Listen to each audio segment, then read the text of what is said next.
To all Teleradio Bandido viewers and listeners, you can now watch Teleradio Bandido on our new YouTube channel, RJAM News. Hit the subscribe button and like the video. Don't forget to click the bell icon so you get notified when a new video gets uploaded. Don't miss out on our dynamite lineup. If you like listening to this station, DZRJ 810 AM, there's no excuse not to listen anywhere and wherever you want. Listen on your phone or computer anytime, anywhere in the world. Just download the app for free. How do you download? If you have an Android phone or tablet, go to Google Play Store. If you have an iPhone or iPad, go to Apple App Store. It's that simple. You have 3 choices. Just type in TuneIn Radio. Once the app is downloaded, search for DZRJ 810 AM. For Radio Garden app, once it's downloaded, search for DZRJ 810 AM. And for Streema app, that's STREEMA. And once it's downloaded, search for DZRJ 810 AM. And now you can enjoy DZRJ 810 AM anytime and anywhere. Hey, it's free.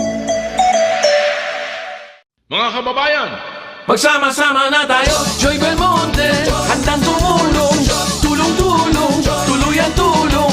Joy Belmonte, ng Quezon City. Tuloy ang serbisyo. Tuloy ang progreso. Si Joy Belmonte, ng Quezon City. Joy Belmonte, handang tumulong. Tulong-tulong, tuluyan tulong. Joy Belmonte, ng Quezon City.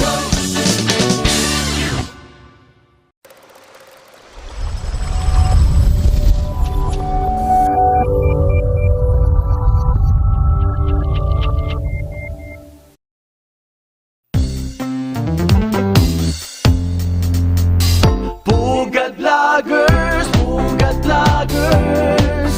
Ako raw titirisin. Salot sa bayan, wawalisin. Walang sasantuhin. Ang saya-saya, nakakabaliw. Kasama natin ang tropa. Pugad Vloggers, Pugad Vloggers. Ayan, good evening mga kapugad. This is Attorney Darwin Cañete. Ngayon, ako po yung host ninyo ngayong gabi, Friday night here in Pugad Vloggers. And I'd like to tell you talaga mga kapugad, we have a very, very special episode today. Very relevant. And ako ay nagpapasalamat sa napaunlakan tayo ng ating very special guest na maging guest, no, na mag-appear ngayon, because she's a very, very hardworking, very, very busy public official. I'm telling you, I'm so proud of her because she is my classmate sa Ateneo Law. And I'm very, very happy to see her in public service because she is dedicated, just very, very smart, and one of the best public officials we have working for your tax money. So I'd like to introduce you to, of course, Undersecretary sa OFWs, our modern day heroes. And gusto ko ma-spotlight siguro natin the efforts to the DFA to protect the interests of our OFWs, no? And I know ever since the start of the term of the president, from the Middle East OFWs, napakalaki ng role ng DFA, especially under you and in your efforts. How are we doing in the Middle East, classmate? Sa Middle East, actually, parang yun yung sobrang, tawag dito, sobrang maganda yung developments. Kasi, di ba, yung nagkagulo sa Kuwait, di ba? Parang, yes. It was, I think to a certain extent, it was a blessing in disguise because it highlighted the bad effects of kafala. And after that was the time we were negotiating for the Global Compact for Migration. And after that, biglang lumabas na yung, nagkaroon na ng reform from Bahrain, to Qatar, to UAE, then even now Saudi Arabia. So, of course, hindi perfect yung mga reforms nila. But, syempre, pag nakikita mo may efforts ng pagbabago, di ba? Parang you have to push, you have to encourage them, you have to engage them. And actually, a lot of people will think na bakit yung gobyerno minsan mabagal ganyan. Pero no, there's no other government in the world that gives this kind of importance to its migrant workers. No? We are the gold standard for migrant protection. Of course, we're not perfect. There's still a lot of room to improve. But we're second to none. In fact, kahit nga dun sa yung height ng COVID, yung nag-repatriation tayo, parang makikita mo talaga na DFA pa lang to 458,249 since February 2020. Na-facilitate yung repatriation. Yung total, almost 2 million. Tapos makikita mo, libre yung aeroplano, libre yung quarantine, tapos meron pang mga financial assistance. Actually, it's something that we boast of around the world. And ngayon sa Ukraine, parang ano lang talaga, makikita mo na buwis buhay yung mga tao natin. In fact, sinasabi nga ng mga consul na tayo lang daw yung naghahatid sundo sa sa Lviv. Kasi yung ibang mga embassy talagang nagfo-fold na eh. Parang, kasi yung Philippines talaga parang, yung mga diplomats natin are trained to be the last to leave no one behind. Talagang, tsaka mabilis talaga tayo compared to others. And parang yung mga escort na, I'm sure you've been watching CNN or BBC, no? Na yung linya, bumper to bumper, mga 20 kilometers. Pag escorted ka kasi ng may diplomatic plate, is faster. So, katulad nung sinalubong ni Secretary Locsin, it was just, in 5 hours, nakatawid sila na process and everything. Samantalang some people took days, 2 days, etc. So, that's why pinipilit natin na magkipag-ugnayan tayo sa embassy so that you'd be helped. Kasi parang sabi nga binababy, pero we've always been like that. And we're very proud of it na we take care of our people. You mentioned kafala kanina. That is a term that is of course known sa OFW community, no? Yes. Pero doon sa mga listeners natin na hindi in touch kung ano yung system ng kafala, can you elaborate on that? Ano siya, para siyang it's the traditional sponsorship system. Kasi sa Middle East, noong 50s, 60s, di ba bigla silang yaman? Bigla silang, parang because of the oil boom. So, nangailangan sila ng migrant workers. Tapos, dahil gusto nilang masigurado na itong mga migrant workers na to, hindi sila sasaktan or anything, kailangan merong sponsor. So, itong sponsor na to, yung sasagot, parang sagot kita, sponsor kita. So, whatever happens, kung may ginawa kang masama, akong sasagot sa'yo or ay parang guarantor. Ang nangyari sa sponsorship system na to, binigyan ng sobrang unlimited power yung sponsor. So, itong sponsor, hindi ka pwedeng umalis ng bansa nang wala siyang permission, hindi ka pwedeng magpalit ng employer. In fact, hindi ka pwedeng umalis sa kanya kahit na inaabuso ka na. Kaya nga maraming abuses eh. Kasi parang ultimate power over the person, over the employee. Ang pinaka na prejudice dito, yung mga household service workers. Kasi they live inside the home. Kaya minsan may napapatay, or minsan may nagagahasa, or may nabubugbog. Kasi nga, parang walang kalaban-laban. So, there are instances na many of them just run to the shelters, pero kahit nandun na sila, kahit alam mo nang wala namang kasalanan yung tao, hindi sila makauwi kasi walang exit visa, ayaw pumirma ng sponsor. Yes. Tapos ito pa, minsan, unahan pa sila. Pag alis mong kasambahay, ang ginagawa, nagpa-file sila ng theft case. Yes. So, talagang kami, parang ipit na ipit ka dyan. And now, there are some countries na wala ng exit visa, like Bahrain, UAE, and even Qatar. Tapos yung Saudi Arabia, tinanggal na yung exit visa sa mga professionals and semi-skilled, pero they are going towards the direction na tanggalin na rin para sa mga domestic or household service workers. It's a step-by-step process, mabagal, pero ang layo-layo nito doon sa time na nagsimula tayo. And of course, si PRRD, si Presidente, siya yung kaunang-unang Pangulo ng Pilipinas na dinala to sa UN, di ba? Nag-speech siya. Yes. Like 5 years ago, 6 years ago, nobody mentions that word. That's the K word. Tabu yan. Tabu yan sa diplomacy, tabu yan sa tawag dito sa UN. Ang maingay lang dyan yung mga NGO. And then of course came President Duterte. na talagang disruptive at nagulo talaga yung buong mundo. And all of a sudden said, the Filipino is no slave to anyone, anywhere and everywhere. Tapos ito. So parang, I think, tayo talaga yung pinaka, ng civil rights. It's not just a moment. Yung kay Joanna de Mafelis, it became a movement, like a new civil rights movement. And ako, I'm just very thankful na CPR really came into our lives. Kasi if not, I don't know kung anong mangyayari, no? Saka parang feeling ko yung legacy niya, it's something that the migrant population will thank him for years. Saka I'm sure it's going to be part of history books talaga. Kasi kahit yung mga international organization, sobrang saludo na kinaya ng isang maliit na bansa sa Southeast Asia.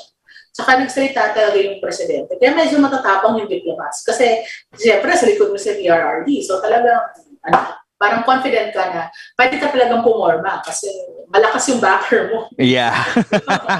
I can relate to that considering mayroon din siyang malakas din siya sa drug war. Yes. And being one of the persons in the front lines, alam ko yung inspiration na binibigay ng isang president who believes in the cause. Oo. It's talaga, nakakalakas ang loob. Kasi, like ako, naman sa Middle East, pag babae ka, parang syempre iba eh. Pero, sa tingin ko na-amaze din sila, lakas ang loob nito eh. Gusto ko kumukuha ng tapang, di ba? Nakabaya nga ako, pero matapang. So, lahat na sila mo. Pero I think, because you're standing at the shoulder of a giant. Yes. So, in the Middle East, sobrang siyang ginagalang. And yung every time, sobrang rockstar yun. Oo nga, if I remember the early days of PRRD when he toured the Middle East, the crowd of people welcoming him was so massive. So yes. So even the Arabs mismo. I remember the late Prime Minister of Bahrain.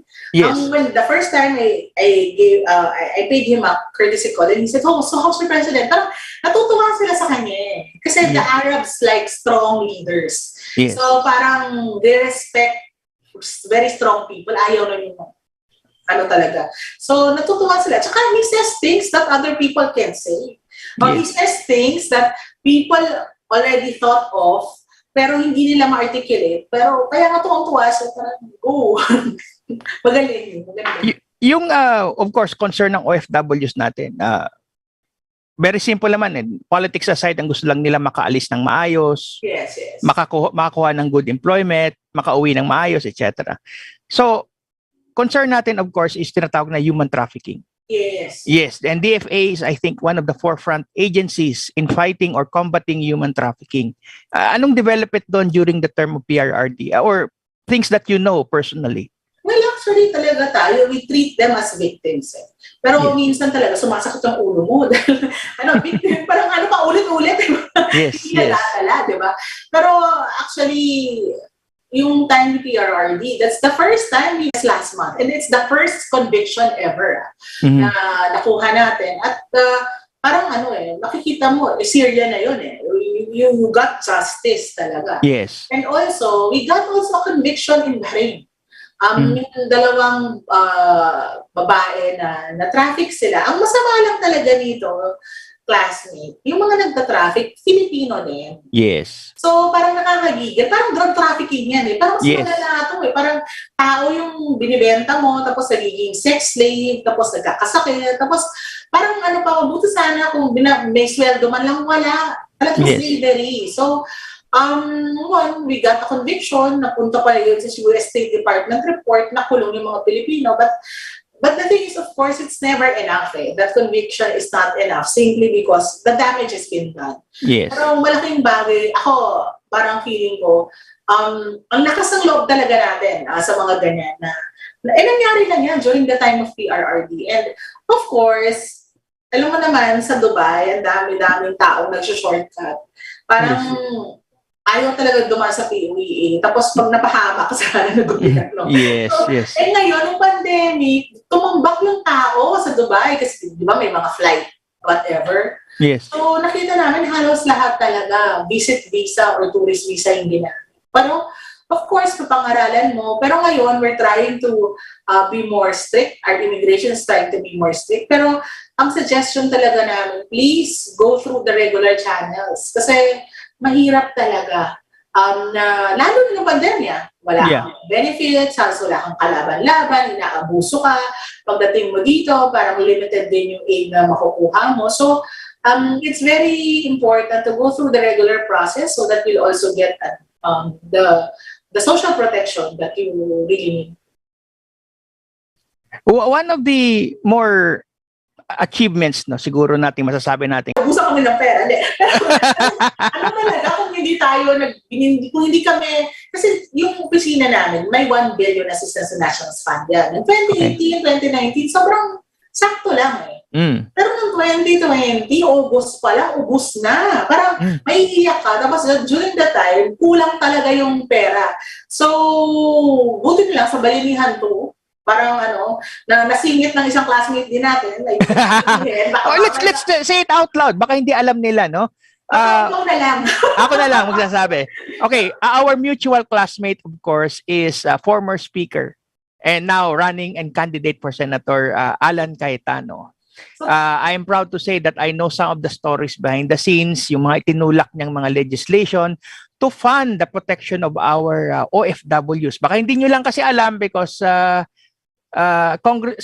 former Speaker Alan Cayetano and former Senator is a very humble guy. Hindi yan nagyayabang, no? But para sa amin na alam yung kwento, Speaker Alan, former Senator Alan, and candidate now, shepherded the Bayanihan Law which funded this effort. So, yun, for the record lang yan, non-political, this is just for the record. Yes. Continue. Natatakot kasi ako dahil alam mo na. I understand. Pero we're not pitching him to be voted on. Ang sinasabi lang namin, mabait na tao ito, masipag. Pero bahala kayo kung sino gusto niyo iboto. Kasi yun nga, yung Bayanihan 2, talagang nag-lobby ako noon. Isipin mo naman, classmate. Wala na kami talagang pera. Parang August, tapos yung mga tipong nagkakagulo pa nun sa Saudi Arabia, ang daming hindi makauwi. Tapos, so, yung hintay namin yung Bayanihan 2, tapos binigyan kami ng 820 million. Akala mo super laki yun, pero hindi pa rin. Kasi tuloy-tuloy, imagine, we chartered more than 110 flights. Parang feeling ko, ito di ba nagkaroon ng problema ang nag-file ng bankruptcy. Pero, ang sinasabi nga sa akin, ilang ba na ang major parang client nila is DFA and the cargo. Isipin mo, number 1 client nila kami. So parang feeling ko, well, of course, we choose, hindi lang naman file, but also we choose other local carriers. So to keep the economy afloat, to keep the aviation industry afloat. Kasi malaking bagay din talaga dyan. Kasi, sobrang hirap nung time na yon. Buti nga ngayon medyo naaayos na, di ba? Pero we are kind of sad that they had to file for bankruptcy. But at least ngayon, medyo, tinamaan talaga yung aviation industry during the pandemic. At the height of the pandemic. Pero isipin mo yung classmate ko, feeling ko nga, naging ako, parang travel agency. Parang lahat ng klase repatriation, tapos meron dyan pati na shipment of remains. Parang, parang feeling ko naging funeral coordinator na rin ako. So, lahat na parang, yung mga hindi tinuturo sa atin sa law school. Yes. Parang you have to do it you learn. Naalala ko nga first day ko dito, dumating yung isang next of kin, kinuha yung remains, yung cremated remains. Yes. Siyempre, ako pa naman, medyo takot ako sa mga patay. Tapos, wala pa sa atin ako yung nag-abot. Parang, is this a sign? Tapos, talaga? Maraming ganun ang nangyari. Actually, I was worried for all of you in the DFA during those times because you are exposed to the COVID virus, having to be personally there to shepherd our OFWs coming home. Anong stories doon? May mga Hindi naman, including myself. Yes. Pero alam mo, parang sabihin, kaya lang sometimes, it also keeps you sane na you're working during at the height of the pandemic. Pero may mga thrice din kami nag-shutdown kasi sobrang kalahati ng ano. Pero dito sa buong DFA kami may pinakamaraming infection rate. Pero now we're okay ha. Pero hindi naman kami nakaranas ng none among my staff or officers felt discriminated against. Parang naging drill na eh. Parang pag na-infect ka, magpa-quarantine ka, tapos yung mga close contacts mo, mag-quarantine, mag-detest. Kasi kung matatakot kami, walang gagawa ng trabaho. And of course, I have to commend the Foreign Service Post. Marami talagang bumabagsak ang operations dahil maraming tawag nito, na i-infect. Katulad ng Riyadh. There were times that they had to shut down. And minsan nga, pag naka-travel ako thrice during, this pandemic, itong huli, doon lang ako talaga tinamaan. Kasi I was thinking na aabutan talaga ako, no? Dahil, sa Middle East. So, we were traveling, parang kahit kung saan ako nanggagaling, biglang umaakyat yung numbers, napagbibintangan tuloy kami yung carrier. But anyway, yung pagka-uwi ko, tsaka ako, parang I think I got it in the plane. Pero takot lang ako nun kasi baka ma-infect kami during the travel. Mahirap naman ma-positive doon sa ibang bansa, no? Tapos hindi ka tagaro. Pero parang feeling ko ang daming acts of heroism during the pandemic. Especially, pero unfortunately, meron kami isang ambassador na namatay. Yes. Si Ambassador Catalia. Start ko ng COVID. Alam mo, kukwento ko lang talaga kasi very Yes, go ahead please. Umuwi siya, tapos pumunta siya sa office ko. Sabi niya sa akin, hindi pa nun uso yung mask. Hindi pa natin alam, yung bagong-bago pa lang yung COVID. Yes. Tapos, sabi niya, bawal ang beso-beso. So, malayo lang. So, upo niya sa harap ko. May table naman in between. Tapos, nakarap siya dun sa aircon. Tapos, maya-maya, bigla siyang umubo. Yes. Tapos sabi niya, tuloy-tuloy na ubo. Tapos sabi niya, baka madumi yung aircon mo, Yusef. Inisip ko naman, nakakaya, madumi yung aircon ko. Tapos, and after that, she returned to Lebanon for us only to find out that she was positive. So, may memo na close contacts kami. Ako talaga rin, oh my God. Tapos yun nga yun, then she passed on. It's very, syempre nakakagulat, nakakatakot din eh. Because that time, we don't really understand what was going on. And nung March, ako first test ko, tanda ko yung April 24. Kasi syempre, first time mong sa Red Cross, no? Na-shock ko, ganun pala yung RT-PCR. Yes. Pero yun naman, after that, ang dami rin naming ambassadors, ang daming posts, ang daming kinaman. Pero syempre, this is how it is eh. And we're just glad to be able to perform during the pandemic. At saka matatag talaga ang Pinoy. Right. Another part, of course, is after repatriation, tinatanggap natin ang mga OFWs and you put them in tinatawag na quarantine hotels. Yes. How did you manage that? So many people not paying anything and accommodated in places to be quarantined. Paano nangyari yun? I find it very hard. Yung OWA, kasi sila yung welfare talaga. Yes. The president gave them additional funds for both documented and undocumented. Okay. So, sa bayanihan din yan. Yung bayanihan 1 and bayanihan 2, sobra talagang laking natulong yan sa mga OFW. Kung hindi lang talaga, if there are really laws that made a difference during the pandemic, it's really bayanihan 1 and 2. Kasi nag-subsidize talaga siya eh. Actually, mayabang tayo na COVID, parang 5 phases yan, COVID response, yes, repatriation, tapos return and reintegration. Actually, recovery, return and integration. Yung recovery, nandun siya sa quarantine phase. Yung return, yung binabalik sila sa bahay nila, tapos reintegration. Although, we really have to work harder sa reintegration. Kasi medyo we got caught flat-footed eh. We didn't know na milyon talaga yung uuwi. Yes. Saka marami din businesses na nagsarado during the pandemic. Ngayon, nagbubukasan na sila. Pero parang that was a very difficult time. For everyone. Kaya nga sabi ko, government is the most stable employer. Buti na lang sa gobyerno tayo classmate. To give an idea of what you were facing, how many people from your agency were handling all these things? Sa office namin, we're around 58 to mga 60, mga 60. 60 people. Dito And sa Metro Manila, dito Yes. sa capital. Pero sa abroad, syempre members ng more than around 2,000. Pero ang pinaka maano yan that's embassies and consulates around the world. Right. Pero ang pinaka-hotbed niyan talaga, yung mga Riyadh, Jeddah, Abu Dhabi, Dubai, yung mga Kuwait. Para sila talaga yung tinamaan ng sobra-sobra kasi sila talaga yung nagpauwi ng sobrang daming tao. The biggest number of people who came home are from the Middle East kasi ito yung temporary migrants. Yes. And of course, the seafarers. Kasi ano naman yun di ba? Nagsarado yung cruise industry, pero tuloy-tuloy naman, this is for the cruise ships. Yung iba, pero yung cargo, tuloy-tuloy naman siya. Kaya hindi naman totally nag-shutdown yung business nila. Pero marami talaga, nare-remember mo ba yun? Yung first ship?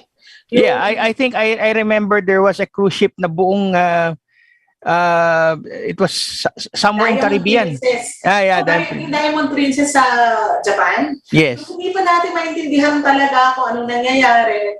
Pero we had to repatriate them. It was, grabe nun. Grabe talaga yun yung takot ng mga foreign service officers ng Tokyo, yung Philippine Embassy. But they had to accompany them coming home. So, maraming buhay moments talaga. Yes. Very admirable. So let's go back here now to Ukraine, no? Mm-hmm. How many Filipinos ba affected nito? OFWs within Ukraine? Actually, ang kaguluhan sa Ukraine, yung land-based na ang na-account for is 209. Tapos yung mga 19 are already in the Philippines. 19 na evacuate na sila sa Poland. They're going to fly home soon. 27 are in Moldova, they arrived in Bucharest na for repatriation. They're going to be repatriated early next week. 4 are in Romania, 15 in Hungary, 9 in Austria. So medyo marami nang lumabas. Ang natitira na lang sa loob mga 116 who refuse to leave. Okay, not projecting any kind of that the situation will get worse, but definitely may mga neighboring countries that might be affected if it escalates. Do we have any contingency plans in case it Actually, yes, we do. Pero sa ngayon, ang mga tinatamaan talaga yung mga seafarers. Okay. Kasi maraming mga cargo ships ngayon yung na-stranded because of the shelling and the fighting, di ba? Merong dalawang ang tinamaan, pero at least nakabalik na sila sa kanilang home port sa Turkey. Merong several na humingi ng tulong. May mga nauwi na rin kami ng mga seafarers na syempre, di ba? Mahilig ka mo classmates sa mga war games. Yeah, alam mo yan. Diba? Kasi sigurado ka lang, baka mali. Diba, ano yung importance ng seaports, tsaka yung mga airport? Those are strategic targets yun. Yes. Kaya talagang sinisecure yun ng Russia. Yes. So, ngayon, they're saying na they can hear it. So, naman, pinakamaraming seafarers ang Pilipinas Yes. Karamihan ng mga cargo ships, yung merchant ships, ang mga tao talaga doon, mga Pinoy. So, ngayon, kanina galing ako sa isang meeting na interagency, no? May mga nalikas na kami. Kaya lang marami yung iba talaga, nandun na sila sa mga lugar na heavy yung fighting. So, what you can do is just hunker down, tapos maghintay ng humanitarian corridor. Unfortunately, parang tayo walang kamalay-malay dito sa gerang to. Yes. Affected talaga tayo because our people are OFWs. So, magde-declare daw yung Ukrainian president ng no-fly zone. Paano yan tayo makapag-flight out ng mga OFWs natin? Ngayon, ang mga no-fly zone na ba sila? Pero matagal na wala na naman tayong pinapalipad from Ukraine. So, we have to travel to another country, then we have to fly out from there. Kasi ngayon, yung mga nasa Lviv going to Poland, sa Warsaw lumilipad. Yung mga iba naman sa Bucharest, sa Romania. Malayo lang talaga ang travel. Pero nakakalipad tayo through, buti na lang medyo landlocked in Europe Yes. So, madali kang makaano. Pero, grabe rin. Parang feeling ko sa lahat, more than anything, ito yung nakakapagod. Pinaka-konti yung tao, pero nakakapagod. Kasi nakikita mo sa CNN, yes, yung bombahan, yung tapos, I think the fear na something might happen. Yes. Tapos because of technology, alam namin kung umalis na yung bus, kung gaano katagal, tapos kausap mo yung mga ibang diplomat, so you're really worried dahil alam mo na you don't want to lose someone along the way. And each life is very important. Parang mission impossible. we have an office in Ukraine. We have an honorary consul sa Kiev. Ukrainian siya. Yes. And sobrang galing nila. They were able to, give meron pang tickets ng train nun to get our people out. Tapos we have presence in Lviv. We have, yung Ukraine kasi under jurisdiction of Poland. Wala tayong embassy doon. Pero ngayon, dahil may gera, we have a presence in Lviv para i-receive yung ating mga kababayan na tumawid ng border. Alam mo yan, parang lahat na yata ng pelikula na war movies. Imagine nila, ganun ang levels. Parang Argo. Parang feeling ko nga, ano ba to? Parang life is stranger than fiction. Okay, the other side of that is we also have OFWs in Russia. Yes. So, ang worry ng mga iba kong kausap is that the development is now the international community is picking sides, or at least they're coming up with statements. How are we doing with our OFWs in Russia? Is there any plans in case it gets worse for them? Actually, ang problema nila kasi talaga yung ruble, bumagsak yung parang sobrang mahal na daw ngayon. So parang, and it's very hard to access their bank accounts. Pero sinasabihan naman sila ng basina, there is an English service, parang call center, yes, that will help you out to be able to get your money. Ramdam talaga nila yung sanctions. Yes. And I think it's, ang problema pa dito, yung 8,000 natin doon, most are undocumented kasi hindi naman tayo nag-deploy doon. Yes. So, ito pa, sabi na nga, paano kung i-repatriate sila? Ang problema natin ngayon, kung i-repatriate sila, saan sila lilipad? So, yes. Pero I think the airspace of Turkey is still open. Pero okay naman yun. Parang, pero sa tingin ko, yung mga Pilipino talaga, mahirap naman i-convince yung umuwi. Yes. Bumabagsak na nga yung bomba sa harap ng bahay, okay pa kami, fight pa. Kasi talaga, anong sinasabi ng ambassador natin sa Poland? Ang pinakamatatapang daw na Pinoy, yung mga babae, yung classmate. Yung mga talagang resilient lalaban natin to, ganun. Hindi kasi, I think they're breadwinners and everything. So, how have we prepared welcoming anything kung uwi sila, no? Yes.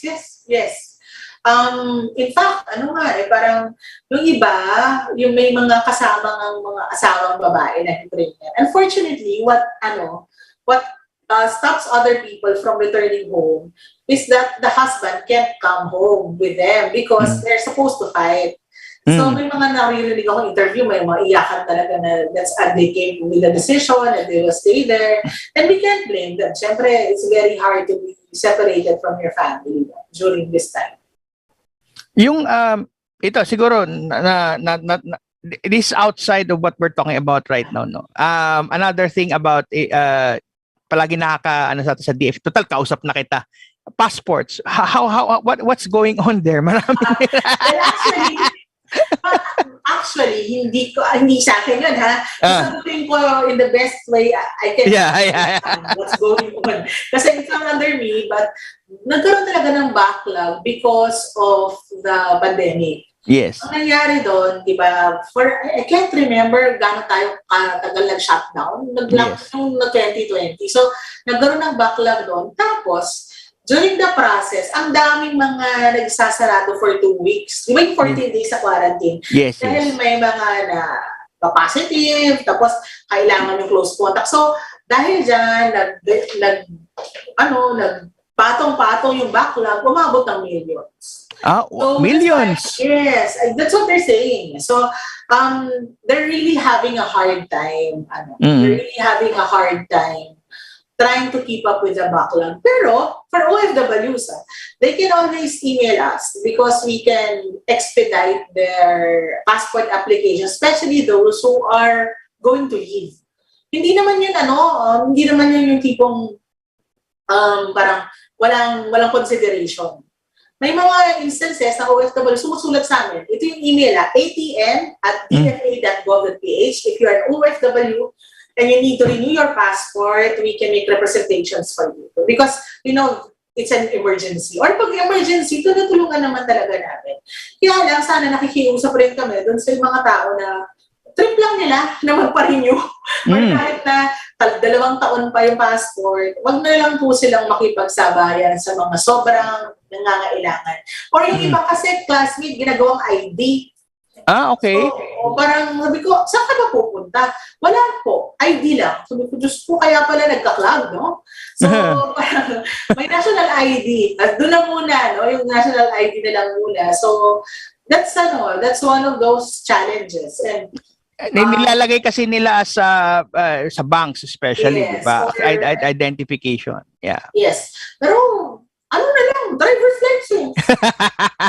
Or ano pa ba? National ID. Or kung ano man yan. Sa bagay, marami naman kasi tayong ID. Pero, of course, passport is, parang, hindi naman talaga lumalabas yung mga tao. Tataka nga ako, ba't renew yung mga tao? So, they just want to have it as akala ko nga, dahil pandemic, people are not traveling.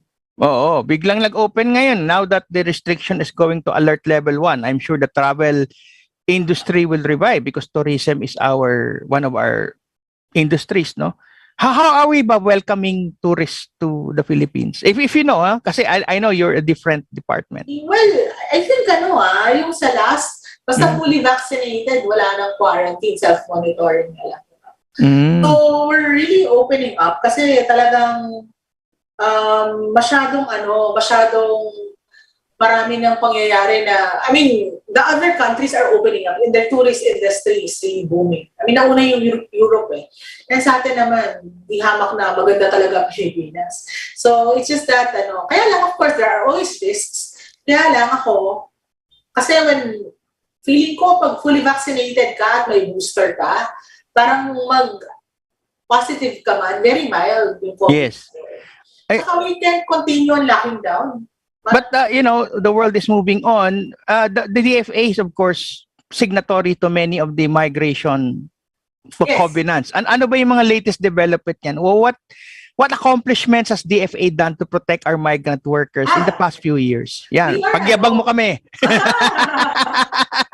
We are a Global Compact for Migration, for safe, orderly, regular migration, champion country. In fact, this may be our reporting. We are reporting to the UN yung gains natin for the last 4 years. And tayo lang yung only country in the world na nagkaroon tayo ng Department of Migrant Workers, diba? Yes. So, I'm part of the transition committee. It's the first law in the world that that has in its principles the 23 objectives. So parang one of the best practices. So mayabang talaga tayong going into that. Yes. And saka syempre, aside from that, yung leadership talaga ng Philippines. Kasi pag sinabi mong country of origin, parang, alam mo sa migration world, when the Philippines talks, everyone listens. Kasi parang we walk the talk. Hindi tayo yung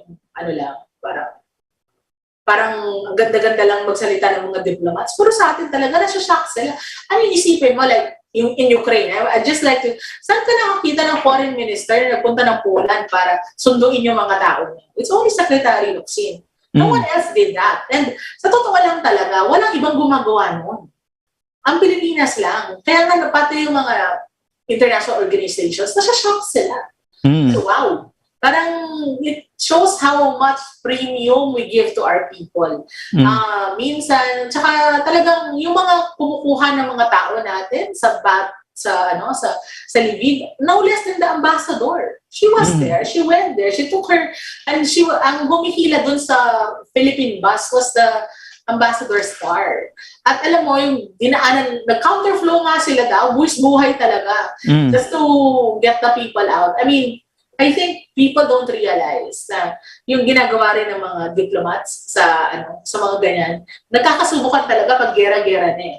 Yes. Atapangan na lang talaga ng loob, pero ano lang talaga to, parang you can see that people will go through a lot, kahit nagbobombahan na, nandyan pa rin, they will get people out of harm's way. And I think, sabi nga ni Secretary, people will remember for many years what kind of operations we're doing in Ukraine.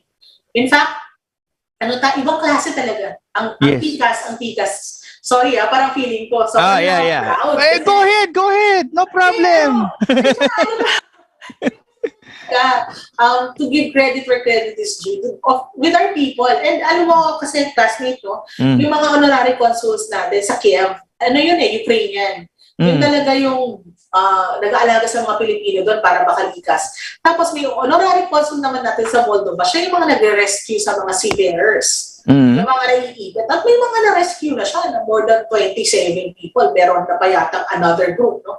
Parang feeling mo, Mission Impossible. Pang pelikula tong trabaho. So, talaga, parang feeling mo na not only our diplomats, even our honorary consuls are really laying down their lives just to save a Filipino. Yun. Okay, let's go back to the Middle East kasi I'm sure this is your expertise kasi ikaw yung pinaka-ano dyan eh. What are kung i-scale mo yung mga major problems ng embassy natin doon or our foreign service officers, ano yung mga prominent problems ng OFWs na you are servicing? Actually, the biggest problem talaga, it comes from a sector the household service workers. Ako lang talaga, classmate, ang pangarap ko talaga, sana in my lifetime it happens, na mag-upskilling talaga tayo, na we no longer, marangal na trabaho yung magiging household service worker, pero delikado siya. Kasi napakalapit mo sa chances, pag hindi matino yung amo mo, you can be abused, you can be physically or sexually abused, may mga taong hindi sinasweldohan, may mga taong overwork, yung iba naman kulang ang sweldo, and kaya palaging napupuno yung shelter. So, and most of the people who dare the shelter are household service workers. Or yung yun yung major problem na nangyayari. Pero ngayon, syempre, dahil pandemya, nagkaroon ng problema sa mga nagsaraduang kumpanya. Yes. So, yung iba hindi na nabayaran. So, marami ring money claims. Pero still, yung parang never-ending ang story. Yung mga natin, nagkakasambahay sa Middle East. I think it's something that we have to look at if we start upskilling na kasi, of course, they're trying their best to change. Pero there would always be exceptions eh. Tsaka, one abused Filipino is one too many. So, yes. Kung pwede lang na may ibang trabaho na ibigay sa mga Pilipino, the best, di ba? Lalo na dun sa area na yun. So, kung pwede naman sila sa mga factories or pwede naman sila sa ibang service industry, hindi sa or caregiver or whatever, or sa hospitals, mas okay yun. Kasi nakakadurog minsan ng puso pag pumunta ka. Pumupunta ako na shelters eh. And the stories are very harrowing. Grabe talaga. Parang feeling mo, maluluma yung mga MMK. Tsaka din, it also gets into you. Parang magagalit ka rin talaga dahil bakit ganun. So, sometimes isipin mo, is it really our fault if we are not a rich country? Mga ganun, naisip, or why are they doing this to us, or whatever. We have a lot of questions, mga theology of liberation. Yes. Mga ganun bagay. Mga theological existential questions. Parang you start asking those questions. So parang minsan feeling mo, yun na, parang, kaya lang, sa tingin ko, we should really strive for upskilling. Kasi if our people are skilled and if they're more educated, they have other skills to offer, they won't be in that condition. And we will have lesser problems. Kasi, and we were almost there eh. Parang papunta na sana tayo dapat doon. Then biglang nag-pandemic. So there was a time there was a movement na we stopped sending household service workers. Yes. In the pandemic, mas maraming tao na kailangan ng trabaho ngayon. Tsaka, ang mga pinakakailangan nila, either nurses, diba, medical frontliners, or household service workers, na hindi nawawala. Yes. So, medyo, parang medyo malungkot pa rin na hindi natin na-push yung, yung advocacy na yun. Pero hopefully, when things go to the new normal, tapos naging endemic na, baka ma-push natin. Kasi may bagong ang department, no? And it's very important na, maging kasama yun sa proseso. So, ang mangyari yan, are you offloading certain DFA tasks to the Department of OFWs? Anong nangyari? My office will be part of parang will be subsumed. Pero the Assistance to Nationals pa rin. Kasi ang hawak lang nila, yung overseas Filipino workers, both documented and undocumented. That's around 3 to 4 million people. Pero yung mga permanent migrants, mga dual citizens, mga students, mga tourists will still be with DFA. So, like for example, sa US, we have more than 4 million Filipinos. Yung mga OFW doon, yung classification na OFW, is just more than 400,000. But the rest are overseas Filipinos. Kasi dual citizens, mga Kayo ba nagpo-process ng dual citizenship, yung DFA? Pag mag-oath ka, yes, sa embassy. Pero yung application, kanino yan? Pag nandun ka sa abroad, sa consulate o sa embassy. Pag dito, actually, sa BID. I will check, ha? Parang ganun. Hindi kasi I have may nag-question kasi sa akin, in a messenger, sinasabi niya sa akin, his mother, citizenship before 1973 is traced through I think mother or father yata. Problema, hindi siya makadual citizen because yung citizenship niya is through the mother, which was not the trace of Filipino citizenship prior to ngayon kasi either parent eh. Di ba 87? Kasi parang yun naman inaral ko, 87 Constitution. Di ba? Parang feeling ko, class, parang wala na parang ba yun? Pero pwede naman siguro siyang check din niya with the embassy kung pwede. Oo, kung pwede, no? Kasi parang kung paano yun. So parang, importante kasi na kung mahalaga talaga sa kanila na maging dual citizen. Yun. So yung iba, dual citizen kung gusto nang bumalik sa Pilipinas. So they're old na.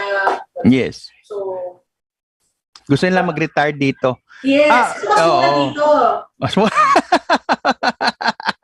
Mas mura relative to their economy. Oo. Sa atin, I just went from the gasoline station. Parang naubos yung wallet ko. Tumaas yung presyo. Tumaas ang presyo ng gasolina.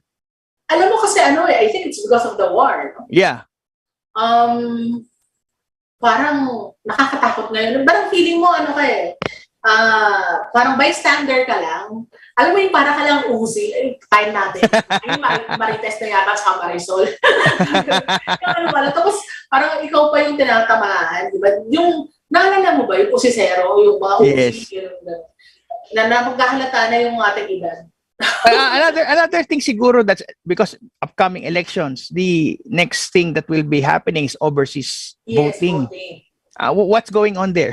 well, it's actually the posts are very prepared naman talaga to conduct the DFA is deputized to conduct elections. Kaya kami were very careful talking about candidates kasi kami. Ako, I'm not conducting elections, but then what I say might even, be construed as something else, diba? Yeah, I understand. So, parang, we're prepared kasi marami naman daw talaga OFWs ang boboto. We just hope that they'll do, no? Kasi malakas talaga na sector ng overseas Filipino workers. And nakita naman natin siya noong 2016. Pero, ang lang talaga ngayon, and we hope talaga na tuloy-tuloy na itong, pagbaba ng COVID sa Pilipinas, sa ibang bansa. Although, of course, we know in Hong Kong na kanina kausap namin si Conjen Tejada, that's 70,000 sila a day. Parang wow. 70,000? Parang, siguro kasi, nag-mandatory testing for everybody. So, the population ng Hong Kong.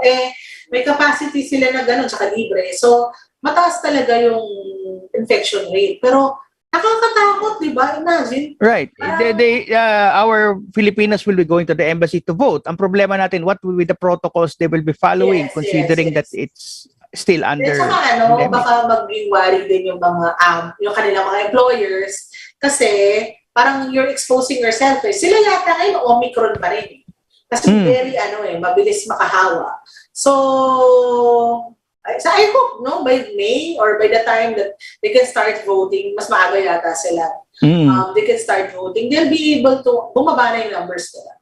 Kasi parang nagkagulatan talaga, di ba? Nakita mo yung 2 weeks ago, na yung mga tao na sa labas ng hospital. Sa Barangay, ang nangyari pala doon, lahat na nag-positive, kahit mild, nagtakbuhan sa hospital. Okay. Because nag-start sila from 0 to 6,000. Yun. Okay, so anyway, it's already 7:48. So Yes. I'll give you ang ganda ng kwentuhan natin. It's so glad I'm so glad to see you. Our classmate Tom says hi, Attorney Tom Berenguer. You know, Nasaan siya? nagkikliyente, alam mo naman, pag lawyer has to hustle. Tayo secure employment eh. He has to find the clients eh. Oo nga eh. Ingitin natin. Sabihin mo kay Tom, long time. The last time we saw each other was 2019 ba yun? 2018. 2019. Oo. Yes, I think so, mga ganun. Before the pandemic pa. Yes. Parang nga eh. Nag-dinner tayo with, sino ba ito? Mike Andre. Acevedo. Oo, tsaka sila Andre. Si Andre. Parang natuwa sa picture na yun. Parang po kami, we go way back. You know, sometimes you have to, and there are things that go beyond politics. Diba? Yes, Mga yes. kaibigan mo. Tagal na, oh my God, ang tanda na natin.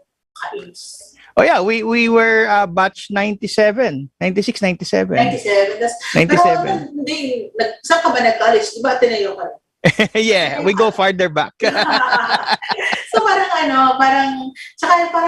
dati, yung pag nakikita mo yung mga matandang tao, nag-uusap na tungkol sa mga batch nila, nag-reminisce. Ngayon pala, nagdulo tayo, nakakahiga. Parang saka yung mga kabatch ko yan, classmate ko, parang sabi ko dati, ba't ganyan yung mga thunders na yun, nandun. tayo na yun. Yung mga bata, ano ba yung mga yan? I leave the floor to you for if you want to say a message to our listeners. Hindi, first I'd really like to thank classmate Darwin and also it's been parang we go really away. Actually, kung hindi ikaw yung nag-message sa akin, hindi ako mag-yes. Thank you so much. It's been I can't say no to you. It's been a very long week. Ever since nagsimula yung Ukraine, hindi talaga kami makatulog ng matino. Parang it's been really distressing. Hindi lang siguro, I'm sure for the families and the OFWs. Yes. Pero for us na nagko-coordinate, kasi nakikita mo lahat eh. And ang sa atin lang naman, sa ating mga OFWs na I think for the president, and he's not a candidate, but I think everybody should just really thank him for what he did for the sector. Yes. And parang nag-iisa lang yan eh. Parang sinasabi ko nga, palagi kong sinasabi na whoever makes it, parang really have big shoes to fill pagdating talaga sa migration. Because the president really placed the OFW front and center of his administration, na hindi talaga pinabayaan yung sector. Talagang nilaban niya. Parang talagang he carried the torch until the United Nations. He spoke about our issues in the United Nations. And actually, sa tingin ko, everything that we have now, yung leadership natin and yung strength ng leadership natin, and even the Kafala reform can be attributed to President Duterte. And ako talaga classmate, not because he appointed me, pero ako talaga, I'm just thankful for the opportunity to be able to serve. And alam mo yung, kahit pagod na pagod ka, yung ganitong opportunity, priceless. Saka yung experiences, and also, it's always a joy to serve this sector. And ang dami ko rin natutunan. Pero, of course, all our OFWs, if they need anything, DFA is here. Marami po tayo. We have 94 posts around the world. Kagera man yan, kung ano man pinagdadaanan. We do not discriminate, ha. whatever their legal status is, kahit ano yung migration status, we will help. So, meron po tayong FB page, is OFW Help. Mag-message lang sila doon. Sumasagot po kami, promise. Minsan, kung gusto nyo, kay classmate Darwin, kasi hirap naman, dumidiretso po yun sa akin at hindi ko siya may... Uy! Promote. Mapupuno yung aking messenger niya. Hindi, kasi parang, baka naman, comfortable sila with you. Yeah. Sige. Sometimes they, and we just have to say na you've been also helping a lot of people along the way. And minsan, yung madalas marami tayong conversations about some people who need help. And sometimes they explain din ako. To be honest, I'm very thankful for the times na may ni-refer ako sa'yo and you rescued them, you helped them. These are, this is up to God to reward you for your good work. I'm so proud of you, classmates. Sa dami ng tinulungan mo at dami ng effort ang opisina mo. And of course, our other classmate who has also been part of the DFA over the years who helped both of us. So, thank you to him also. Pero thank you, classmate Darwin. Parang, basta, I think, when all of this is over, kwentuhan na lang. Yes. After June 30, kasi maraming mga bagay na hindi masabi, di ba? Yes.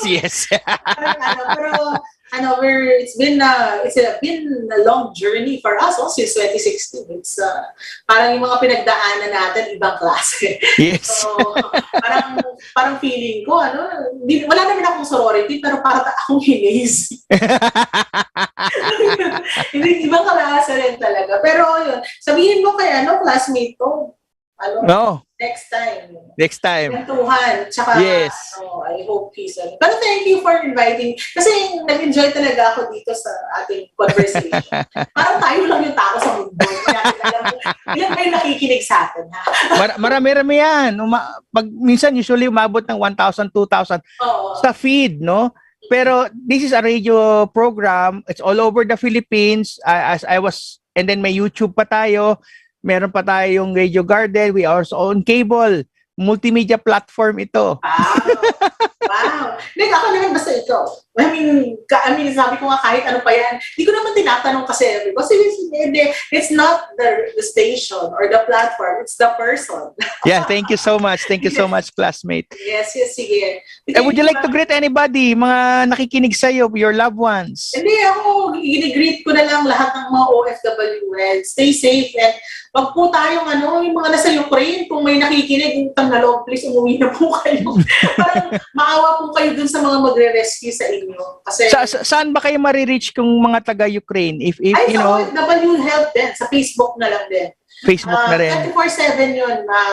Meron po tayong mga tao na nakikinig, na nakaantabay. And we're here, so nasabi ko na rin, kay Darwin Cañete po. Kasi parang, I think, sometimes, di ba, yung mga Pilipino, namimili din sila kung sino nilalapitan. Yes. So, it's a trust issue. So, kami naman, we respond to everyone. But of course, if you're more comfortable, syempre, pinahamak kita, klase. Kaya gawin mo dahil matagal na tayo magkaibigan. So, kung kailangan na po yun, we're just here. And let's continue praying for the country. Let's continue praying for utang na loob. Parang sana matapos na tong gerang to. Ang mahal na ng gasolina, lahat nagmamahal, bumabagsak yung ruble, kawawa yung mga tao natin sa Russia, kawawa yung mga tao natin sa Ukraine, kawawa yung mga seafarers na naiipit sa gulo. So, it's we can collective pray, parang let's pray as a nation. Parang regardless of our political affiliations. Kasi saka nakakatakot di ba? Yung nuclear power plant. Yes, doon sa nag-leak Chernobyl. Hindi, pero ito nga daw may nasusunog ngayon. Wow. So, kanina yung sinusubaybayan namin, lahat ng tao napaparaning. So, it's going to be bigger than Chernobyl. It's the biggest power plant in Ukraine daw na parang binobomba. Sabi ko, utang na loob, ba't naman yun ang binobomba nila? Parang syempre, that's beyond comprehension. We don't know how bad it would get. But sana matapos. Right. So, ladies and gentlemen, that is, of course, my dear classmate, who I'm proud to call my classmate, Yusek Sara Ariola, who is my guest tonight. Sa mga nakikinig, thank you for joining us tonight. I hope you pick up a few things. Like I said, like what the good Yusek said, kung may queries kayo sa nangyayari ngayon, there's a OFW help with the DFA. No, they have a Facebook page. And of course, I'd like to greet my family, Wilma and my two kids, Grace and Sophia, and my mother, Wilma, Bilma, who is watching tonight. And of course, in behalf of my other co-hosts, si Attorney Tom Berenguer, Maricar Serrano, Professor Van Ibernas, Doc Ethel Pineda, Francis Abraham, we thank you for joining us tonight. You have a happy weekend, and please pray for peace between Ukraine and Russia, and of course, a peaceful elections that we'll be facing in May 9. So please pray also for our president, who is his health and his continued good spirits. So thank you and good night. Thank you, classmates. Thank you, classmates. Salamat. Bye. Bye. Pugad Vloggers, ang kurap titirisin, sa loob sa bayan wawalisin, walang sasantuhin, ang saya-saya nakakabaliw, kasama natin ang tropang Pugad Vloggers.